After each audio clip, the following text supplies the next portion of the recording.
반갑습니다. 석소장입니다. 자, 지난 시간 한양대학교를 마지막으로 서성한 라인의 2026학년도 전형계획을 모두 분석한 것에 이어서 오늘부터는 중경외시 라인을 순차적으로 분석을 해보고자 합니다. 중경외시 라인은 모집인원 특성상 상당히 많은 파급력을 갖고 있는 라인이라고 할 수가 있고요. 그 중에서도 중앙대학교는 상위권 학생들의 심리적 마지노선 라인인 동시에 중위권 학생들의 꿈의 맥시멈 라인으로 작용하는 만큼 수많은 특성을 가진 지원군들이 몰리고 그만큼 매년 입시 양상이 가지각색으로 나타나는 모집 단위가 많습니다. 특히 2025학년도 당시 중앙대학교 측에서 학생부 종합, CAU 융합형 인재, CAU 탐구형 인재 전형의 정체성을 화끈하게 바꿔버리는 변화가 있었던 만큼 두 전형 사이에서 고민하던 학생들도 그리고 아무런 생각 없이 지원했다가 예상치 못한 결과를 얻게 된 학생들도 상당히 많이 보였는데 2026학년도에는 사실 변화라고 할 만한 변화가 딱히 없는 만큼 여러분들께서는 이러한 기조가 2026학년도에도 그대로 유지될 가능성이 높다는 점을 꼭 참고해 주시길 바라면서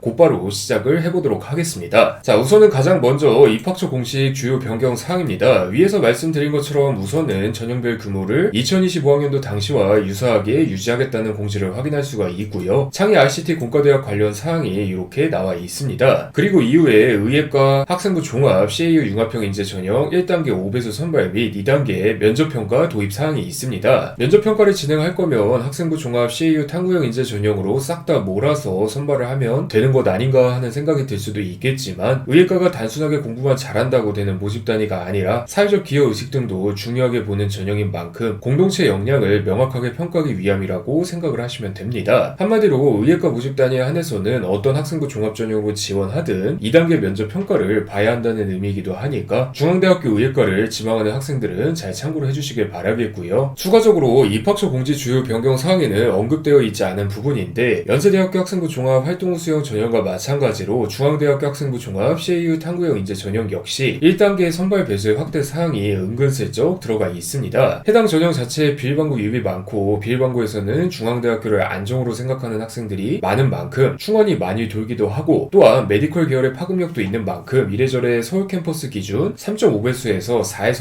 5배수 정도로 1단계 선발 배수를 확대해놓은 것이 아닐까 싶은데요. 어쩔 수 없이 늘려놓은 느낌이 있기는 해도 걸러야 할 학생들이 많아진 만큼 면접이 더 철저하게 중앙대학교에 대한 충성도 검증 및 비교과 깊이 검증 분위기로 전개될 가능성이 높으니까 이 점을 명심을 해주셔야만 합니다. 석소장의 경험상 본인 서류 수준이 낮은 것을 아는 학생들일수록 면접에 목숨을 거는 학생들이 많은데 1단계 선발 배수가 확대된 만큼 면접에 자신이 있는 학생에게는 그만큼 더 기회가 찾아올 가능성이 높아졌습니다. 그렇게 뒤집기 위해서든 뒤집히지 않기 위해서든 2단계 면접 평가를 꼼꼼하게 준비해야 한다는 사항도 꼭 기억을 해주시길 바라겠고요. 그 외에도 예체능 계열에 속하는 영어전공 수능체제 학력 기준 도입 사항과 모집 단위 전형 변경 사항, 다른 학교에서도 공통적으로 들어가는 학교폭력 관련 사항들이 이렇게 고지가 되어 있는데 대다수의 학생들에게는 크게 의미가 있는 사항이 아니라서 결국 처음에 말씀드린 것처럼 사실상 2025학년도 전형 기조를 2026학년도에도 그대로 유지하겠다고 선언한 것과 마찬가지입니다. 즉 중앙대학교 내부적 요인으로 인해서 2026학년도 입결에 변화가 생길 가능성보다는 지원군이 비슷한 다른 대학교들의 변화가 영향력을 미칠 가능성이 높다는 의미이기도 하고요. 추후에 서울시립대학교 2026학년도 전형계획 분석 컨텐츠에서 한 번 더 자세하게 말씀을 드리겠지만 중경외시 라인 중에서는 중앙대학교 학생부 교과 지역균형 전형과 동일한 수능체제 학력 기준인 국영수 탐중 세계합 7등급 이내 탐구 상위 한 과목 한국사 4등급을 유지하던 서울시립대학교 학생부 교과 지역균형 선발 전형이 2026학년도에 들어서 수능체제 학력 기준을 1등급 완화시켰다는 유의미한 변화사항이 있습니다. 서울시립대학교 학생부 교과 지역균형 선발 전형 입결은 중앙대학교 학생부 교과 지역균형 전형과 유사한 수준으로 올라올 가능성이 높아서 결국 3합7을 채우는지 아니면 3합8을 채우는지에 따라 중앙대학교와 서울시립대학교의 지원 여부가 갈리는 식으로 지원금 분화가 일어날 가능성이 높으니까 중경외시 라인 학생부 교과 전형을 노리는 학생학부모들께서는 이 점을 우선적으로 감안해 주시길 바라겠고요. 자, 그리고 그 다음은 중앙대학교 2026-2025학년도 전형계획 기반 정원내 전형기준 모집인원 증감 비교 자료입니다. 방금 전에 말씀드렸다시피 전형별 모집인원 규모는 거의 변화가 없다고 해도 무방할 정도로 동일하게 유지된다는 점을 확인할 수가 있습니다. 이런 상황에서 주의하셔야 될 점은 A 모집 단위에 대해서 C전형에서 D전형으로 100명 옮겨가고 B 모집 단위에 대해서 D전형에서 C전형으로 100명이 옮겨와서 결국 플러스 마이너스 제로가 된 것은 아닌지 주의를 하셔야 되는데 깔끔하게 알아볼 수 있도록 석소장이 아래 자료로 이렇게 정리를 해두었습니다. 해당 자료에는 표가 너무 가로로 길어져서 정시 실기실적 실기형 전형은 정리를 따로 하지 않았으니까 우선적으로 참고를 해주시길 바라겠고요. 언제나 그렇듯이 여러분들께서 주의해서 살피셔야 하는 부분은 붉은색 셀로 표기된 모집 단위와 증감이 있는 모집 단위들의 존재입니다. 언뜻 자료만 살펴보아도 알 수 있다시피 N명 늘었다는 것이 순수하게 N명이 늘어났다는 것이 아니라 모집 단위별 변화를 이래저래 다 합쳐서 생긴 결과라는 점을 주의를 해서 살펴주셔야만 하고요. 나아가서 산업보안학과 인문이나 글로벌 금융 모집 단위처럼 학생부 종합 CAU 융합형 인재 전형에서 학생부 종합 CAU 탐구형 인재 전형으로 아예 단일화되어 버린 모집 단위도 주의를 해주셔야만 합니다. 중앙대학교 특성상 학생부 종합 CAU 탐구형 인재 전형 단일로 운영되는 모집 단위들은 결국 비교과가 쟁쟁한 학생들이라면 고교 유형 상관없이 하나의 통로로 몰린다는 의미이기 때문이니까 이 점을 잘 참고해 주시길 바라겠고요. 추가적으로 석 소장이 2025학년도 중앙대학교 전형계획 분석 콘텐츠에서 학생부 종합 전형의 정체성 변화에 따라서 모집 단위별로 두 학생부 종합 전형의 모집 인원 배치와 그간의 합격자 경향성을 토대로 A에서 2그룹으로 분배를 해두었는데 방금 말씀드린 글로벌 금융 혹은 산업보안학과 인문 모집 단위를 제외하고는 모두 2026학년도 역시 2025학년도와 동일한 그룹별 특성이 나타날 가능성이 높습니다. 해당 콘텐츠에서 실제 합격군의 스타일은 어떤지, 면접 기조 등은 어땠는지, 중앙대학교의 의도가 무엇인지 등을 정확하게 분석을 해두었고 실제로도 2025학년도 당시에 중앙대학교 학생부 종합전형 합격군이 이러한 분석을 증명했던 만큼 중앙대학교를 지망하는 분들께서는 해당 콘텐츠를 꼭 읽어보시는 것을 강력하게 추천을 드리도록 하겠습니다. 나아가서 2025학년도 학생부 종합 CAU 탐구형 인재 전형의 면접 기조 역시 이전에 말씀드렸던 것처럼 굉장히 날 것에 가깝고 치밀한 질문이 나왔던 경우가 많은 만큼 해당 사항도 해당 콘텐츠에서 꼭 확인을 해주시길 바라겠고요. 자, 오늘은 이렇게 중앙대학교의 2026학년도 전형계획을 한번 살펴봤습니다. 2025학년도 중앙대학교는 예상되는 변화가 너무 많고 그 변화조차 모집 단위별로 다르게 작용될 것이 많아서 할 말이 정말로 많았는데 올해는 다행히도 작년의 기조를 그대로 유지하면서 사태를 관망하겠다는 것이 보이는 상황인지라 학생과 학부모님들 입장에서는 굉장히 편안하실 것으로 생각이 됩니다. 물론 그렇다고 해서 완전히 안심해서는 안 되고 서울시립대학교의 전형 변화가 야기할 학생부 교과 전형의 지원군과 합격군 변화 등은 2026학년도 학종 수시 모집 요강 내용을 살펴보고 지속적으로 모니터링을 해야 한다는 점 등은 꼭 기억을 해주셔야만 합니다. 2026학년도를 기준으로는 수능 최저학력 기준이 달라진 상황이 되었기 때문에 3합7 채울 수 있을 것 같은데 중앙대학교도 하나 질러봐, 아니면 3합8로 완화되면서 서울시립대학교 학생부 교과 전형 입결이 확 오를 것 같은데 나는 차라리 모의고사가 잘 나오니까 3합7 중앙대학교 학생부 교과 전형 추합을 노려야 되나 등 지원군 입장에서 여러 고민이 들 수밖에 없기 때문입니다. 특히 두 학교 모두 순수 학생부 교과 전형이라는 점을 감안하면은 믿을 것은 내신과 수능 최저학력 기준만 있는 학생들의 입장에서는 더더욱 고민이 커질 가능성이 높기도 하고요. 오히려 서울시립대학교 모집 인원 규모 자체가 적은 편이라 그나마 다행인 느낌도 있으니까 이 점도 잘 참고해 주시길 바라겠습니다. 어찌되었든 우리가 흔히들 하나의 라인으로 묶는 대학교는 석 소장이 항상 말씀드리듯이 서로 주거니 받거니 하는 상호작용을 명확히 해석할 수 있어야만 합리적인 전략을 짤 수 있다는 점을 기억해 주시길 바라면서 오늘의 콘텐츠는 이만 마무리 짓도록 하겠습니다. 감사합니다.